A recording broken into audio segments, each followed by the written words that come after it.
তার জন্য উচিত আমরা সবাই বাঙালি সংগঠনকে শক্তিশালী করা।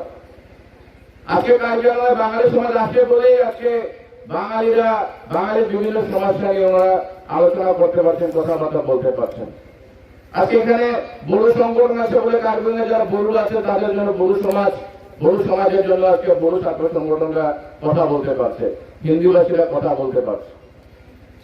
আজকে কার্যালয়ের ইতিহাস আমরা যদি দেখি যে আজকে 1950-এর পূর্বে প্রায় 20,000 পরিবার কারিবালয়ে ছিল, বাঙালি পরিবার। 1954 সালে প্রথম কারিবালয়ে অ্যাকশন করার জন্য নোটিশ দিয়েছিল এবং সেই সময় প্রায় 10,000 উপর লোক ডিপুতে সত্যাগ্রহ করেছিল সেই অ্যাকশনের বিরুদ্ধে। আমি যে কুচক্রতা সেটা নতুন নয়। কারিবালয়ে যারা অন্যান্য ভাষাভাষী অন্যান্য ধর্মাবলম্বী লোকেরা আছে তাদেরকে মানসিকভাবে হারাশাস্তি করার জন্য একটা কুপ্রচেষ্টা পূর্বের থেকে চলছিল এবং সেই অব্যাহত আছে, বর্তমানে সেটা অব্যাহত আছে। 1960-এ প্রথম ইলেকশন হয়, তখন অনেক বাঙালিরা অনেক লোকেরা এখান থেকে আমাদের পার্শ্ববর্তী যেগুলি অঞ্চল আছে শঙ্করনগর, জোড়াপুকুর, বড়বো বিভিন্ন স্থানে বাঙালিরা গিয়ে সেখানে আশ্রয় নিয়েছিল। 1961-তে প্রথম সেটেলমেন্ট দেওয়া হয় এখানে অনেক ফ্যামিলিকে, বাকি লোকরা যারা সেটেলমেন্ট পায় তারাও আবার কার্যালয় ছেড়ে চলে যায়। 1970 সালে যখন কার্যালয় ঋণ মুক্ত হয় তখন আবার অনেক লোক কার্যালয় থেকে নর্থ বেঙ্গল চলে যায়, সেখানে চারটা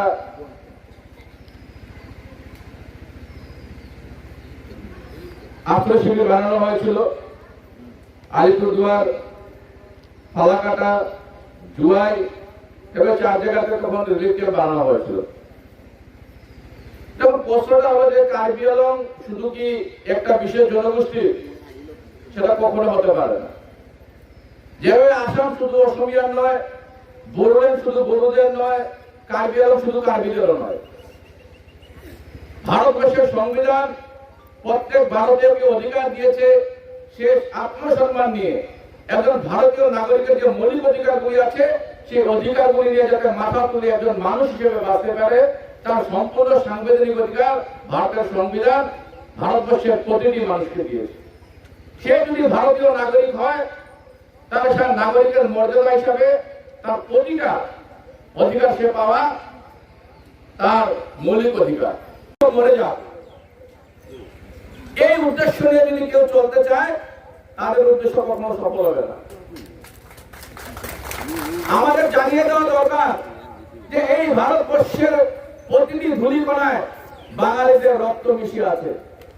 বাঙালি ছাড়া এই ভারতবর্ষের স্বাধীনতা না, সেটা কার্বি আংলঙে হোক, বড়োল্যান্ডে হোক, যে কোনো কাউন্সিলে হোক, আজকে যে ভারতবর্ষের যে মর্যাদা তারা পেয়েছে, আজকে ভারতবর্ষ থেকে যে সুযোগ সুবিধা পেয়েছে, এই ভারতবর্ষকে স্বাধীন করার ক্ষেত্রে সব থেকে বড় ভূমিকা ছিল এই হিন্দু বাঙালিদের। আমরা কি পেয়েছি?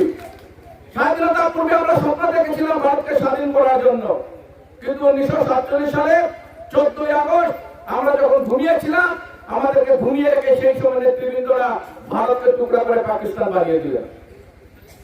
যে পরিবারের ছেলেমেয়েরা নিজেদের বাবাকে হারিয়েছিল, যে মারা নিজের সন্তানকে হারিয়েছিল, যে স্বামীরা যে স্ত্রীরা নিজের স্বামীকে হারিয়েছিল, কিসের জন্য তারা আন্দোলন করেছিল?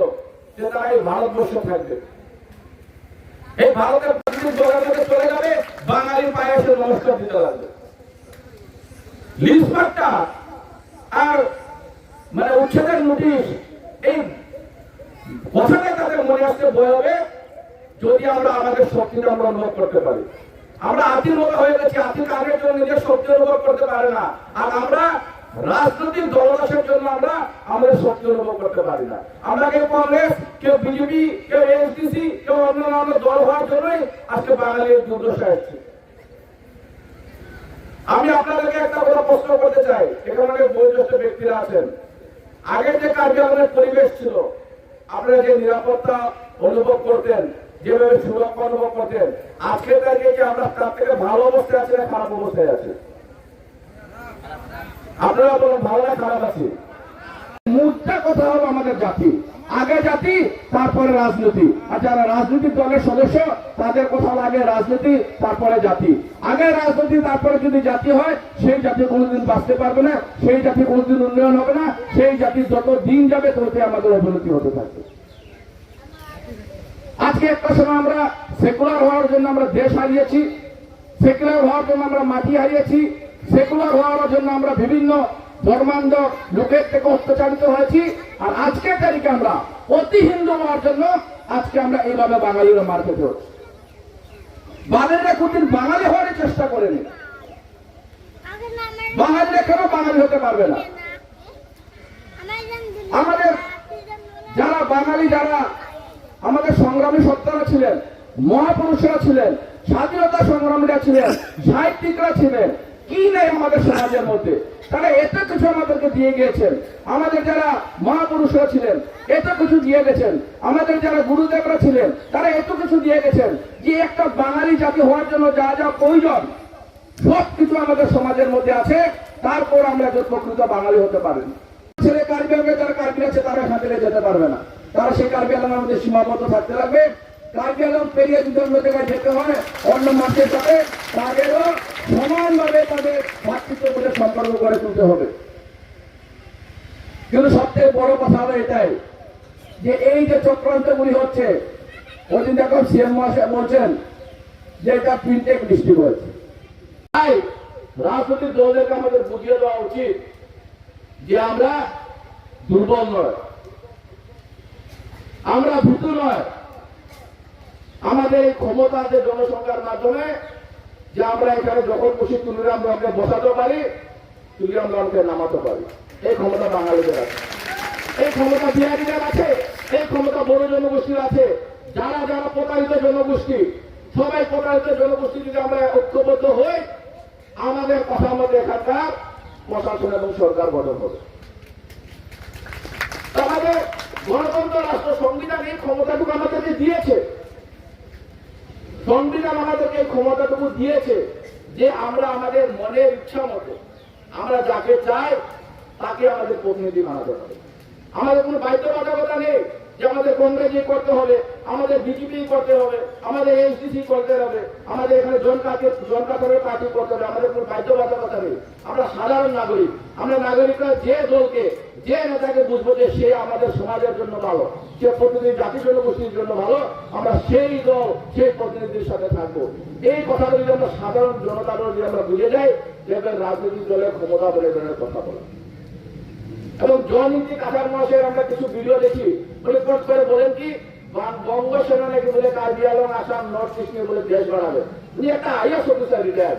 আমি মনে করি না একটা আইএস মানে অফিসার যিনি আইএস করেছেন তিনি এত মূর্খতা হবে সেটা আমার বিশ্বাস হয় না। কারণ বঙ্গ সেনা সরকার কোনো অভিজ্ঞতা নেই। বঙ্গ সেনা বলছে যে বাংলাদেশের একটা পার্ট 4টা জেলা নিয়ে ওনারা একটা হিন্দু রাষ্ট্র গঠন করতে চান। যেহেতু বাংলাদেশে একটা সময় বাঙালি ভাষা নামে সেই রাষ্ট্র গঠন হয়েছিল, আজকে সেখানে হিন্দুরা অত্যাচারিত, খ্রিস্টানরা অত্যাচারিত, বুদ্ধিস্টরা অত্যাচারিত, গতিকে বাংলাদেশের 4টা জেলা নিয়ে বঙ্গদেশ গঠন করা হবে। এটা হচ্ছে বঙ্গ সেনার দাবি। এখানে আসাম বা কার্বি আংলং নিয়ে কোনো কথা নেই। কিন্তু তিনি বারবার কার্বি জনসমাজের মধ্যে বাঙালি বিদ্বেষী মনোভাব তৈরি করার জন্য এভাবে স্টেটমেন্টগুলি দেন। কিন্তু উনার করে নাকি দুটা বাঙালি মহিলা উনি বিয়া করেছেন। আরে বাঙালি যদি বঙ্গসরে মানে তোমার বাড়িতে কোনো বঙ্গসরে ঢুকিয়ে রেখেছে, তোমার বাড়ির মেয়েকে কোনো বাঙালির সাথে বিয়া দিয়েছে। বাঙালি যদি এতই খারাপ, বাঙালি যদি কার্বি আংলং মানে ধ্বংস করে দিচ্ছে, কার্বি আংলংকে টুকরা করে দিচ্ছে, তুমি সেই বঙ্গসর মানে বাঙালি মহিলাকে তুমি আবার বিয়ে করেছো। তোমার নিজের করে বাঙালি মহিলাকে রেখে বাকিকে বলছো বাঙালি ভালো না, বাঙালিদের তারা নিজে তারাকে আগে তোমার বলতে পারো, তোমার বলতে পারো আগে। তো আমাদের উচিত জবাব দিতে হবে, মোটা কথা আমাদের উচিত জবাব দিতে হবে। জবাব দিতে হলে আমাদের প্ল্যাটফর্মের দরকার আছে। আর প্ল্যাটফর্মটা হচ্ছে সংগঠন। সংগঠন ছাড়া ব্যক্তি কেউ না, দীপককে কিছু করার ক্ষমতা নেই। যখন আমি সংগঠনের প্ল্যাটফর্মে থাকবো, সংগঠনের মঞ্চে থাকবো, তার মানে আমার যে কোনো কিছু করার আমার ক্ষমতা থাকবে। আমি একটা কথা বলতে পারবো, আমার কথাটার মূল্য থাকবে। কিন্তু ব্যক্তিগতভাবে যদি কেউ বলতে যায় তার কোনো মূল্য থাকবে। আমাদের ভোট দুটি লাগে, শুধু সেটা এখানে নয়। আমি এই কলমের মাধ্যমে শুধু যে কার্যক্রম সেটা না, সারা আসামে বাঙালির প্রতি এনআরসি, দ্বীপুটার মাটি, বসুন্ধরা, এবার নতুন করে আসছে এসআইআর। এটা কিছু হচ্ছে সব থেকে বড় ক্ষতিগ্রস্ত কারা হচ্ছে? আমরাই হচ্ছে ক্ষতিগ্রস্ত। আমাদের রাজনৈতিক নেতারা দলাদলি করছে শুধুমাত্র যে রাজনৈতিক টিকিটের জন্য, ওদের টিকিট লাগে।